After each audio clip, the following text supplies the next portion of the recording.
Hi, welcome to the Sequire Spotlight. I'm Carmel Fisher, and you're watching a roundup of Q3 earnings season.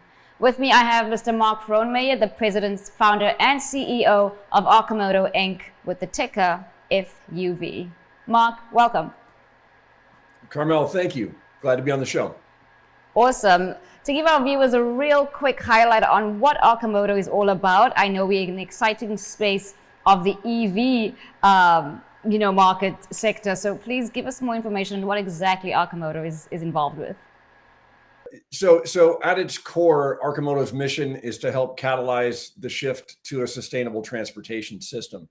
And what our real focus is on right-sizing the footprint of transport. So the way that we typically get around today is in full-size cars, 4,000 pounds of metal, by ourselves or with just one other person and a small amount of stuff, doing ordinary things like getting a cup of coffee or going to work or going to the grocery store. And so Arcimoto has developed a new, much lighter weight, more efficient vehicle platform, all electric, that sits on three wheels. So two wheels in front, one wheel in back, passengers sit front and back to solve those ordinary daily trips in a much more efficient way.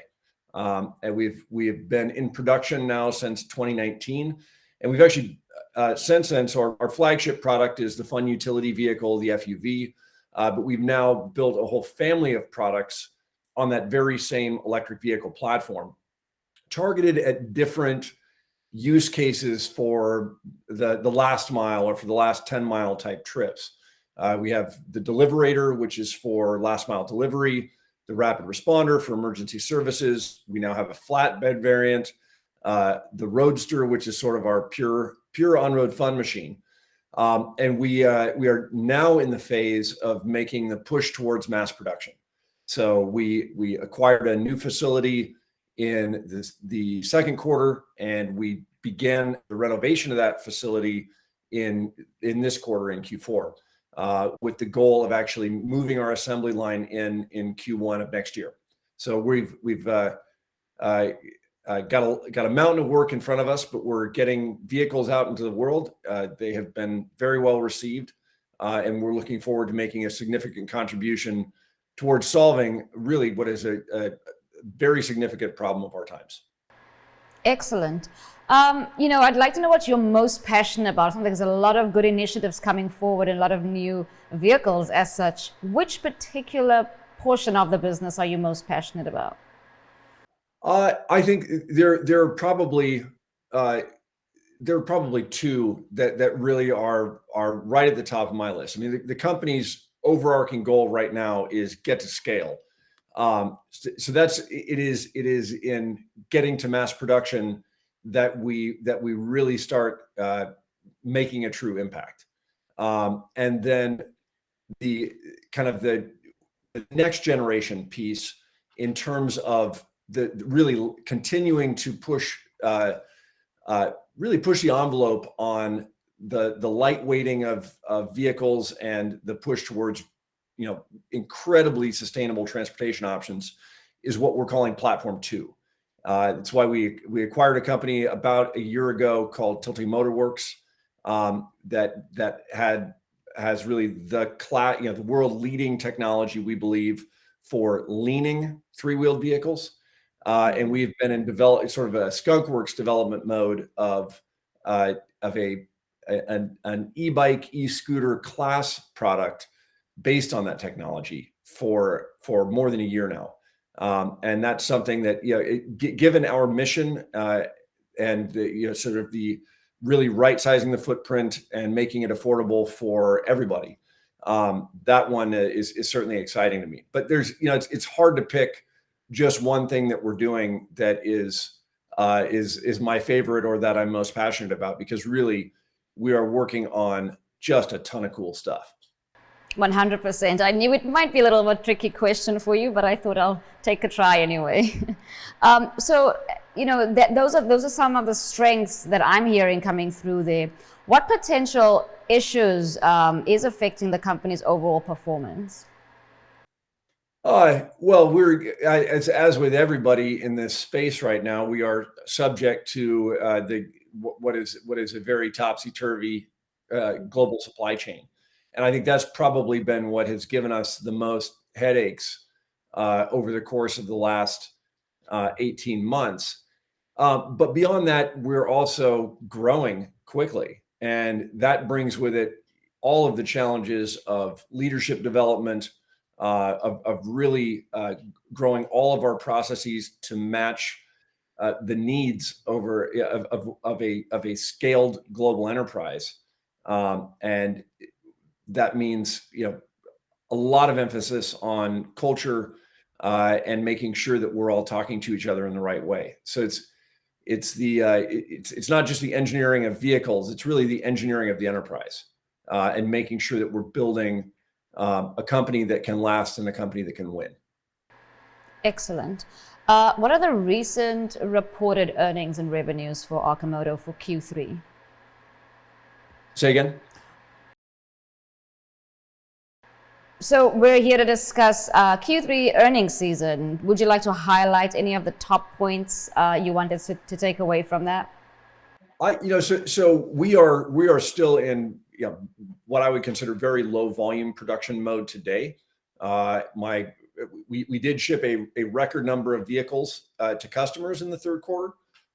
We shipped 63 new vehicles and one used, and built what would have been a record had we not had a part shortage that stopped us from completing vehicles right at the end of the quarter.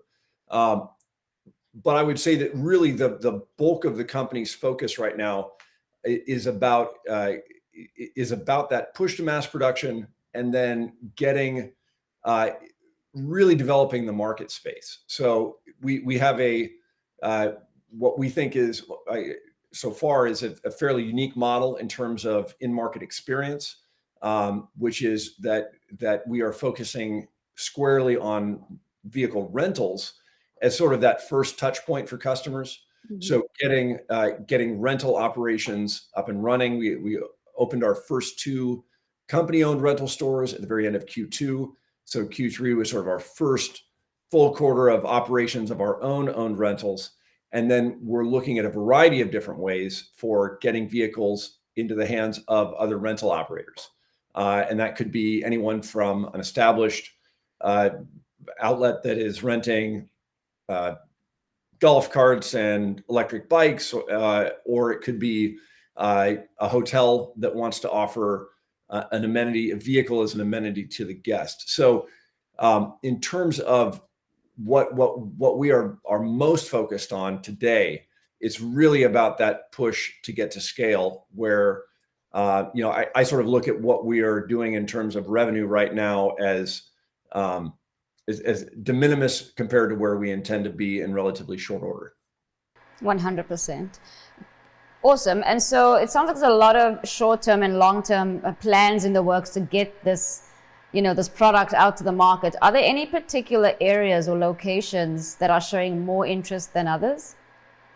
Well, I would say that as we looked at our pre-order list, we have definitely seen that early adopter states for electric vehicles are also early adopter states for Arcimoto.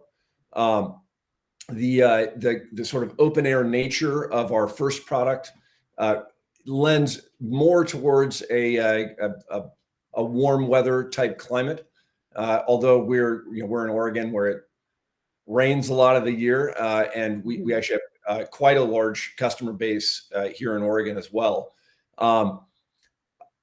Ultimately, we see the application of the platform as being sort of the ideal platform for a very wide range of everyday trips in all climates. But as far as where sort of the early markets are, California, Florida, seen a lot of interest from Texas, kind of that whole Sun Belt across the southern half of the U.S., and then big pockets up in the Northeast as well.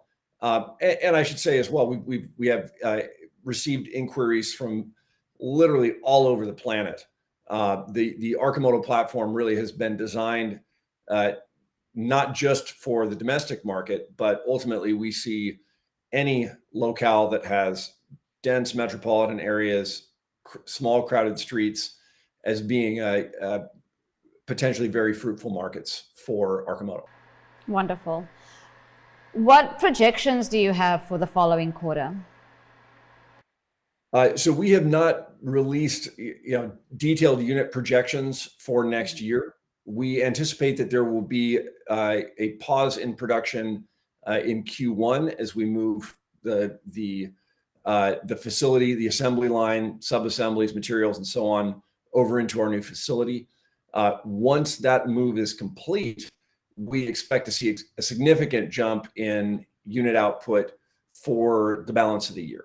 And then we're anticipating that, really by the end of next year is when we want to start making the big steps up towards true mass production. And what we consider that level to be is we're really designing the facility to, at maximum capacity, be able to build 50,000 units per year. So if you think about going from building 80 vehicles in a quarter to building 12,500, we're looking at big jumps in the 18, 24, 36-month timeframes. 100%, and I totally agree and understand, and I'm sure investors will as well. So all the very best. I do want to give you the opportunity to leave our audience with 3 key takeaways, and of course, anywhere they can find more information. Sure. I'll start with the more information. You can arcimoto.com, arcimoto.com. If you go to arcimoto.com/IR, that is our investor relations portal. It has all of our SEC filings. It has our replays of our quarterly webinars and so on. We have just recently launched a new marketing program called it's sort of marketing, events, and transport combined, called the Ride of the Arconauts, which we think is going to be a very efficient way of bringing the experience of the Arcimoto product family everywhere. We're planning on basically going city to city to city with multiple convoys of vehicles over the course of next year in order to really bring the Arcimoto experience to you. We've definitely found that there is no substitute for actually directly experiencing the vehicle. And almost everyone who drives it agrees that it lives up to the name. And then, as we look at kind of the bigger picture of where is transportation heading, we think that the Arcimoto platform really is an ideal platform for sort of the convergence of future vehicle technologies. And principal among those are driverless technologies. So this last summer, we demonstrated a driverless Arcimoto for the first time with our partners, and that we think is going to lead ultimately into a program that we call Robo Valet, which is where rather than owning a vehicle and leaving it parked for 95% of its life, you just hit a button on your phone. The vehicle that you need pulls up, and then you jump into the driver's seat and you take it where you want to go. And that's something that is sort of for what is our first platform. That's the end game, and that's where we see, that ultimately the intersection of lightweight, ultra efficient electric vehicles that are much better utilized than today's cars. That's how we ultimately truly solve the problem that's in front of us in the transportation space. Watch out, Uber. I love the concept, but thank you so much, Mark. It's wonderful catching up with you, and be sure to catch the rest of the Sequire Spotlight and our Q3 earnings season roundup. Thanks so much, Carmel. Cheers. Bye.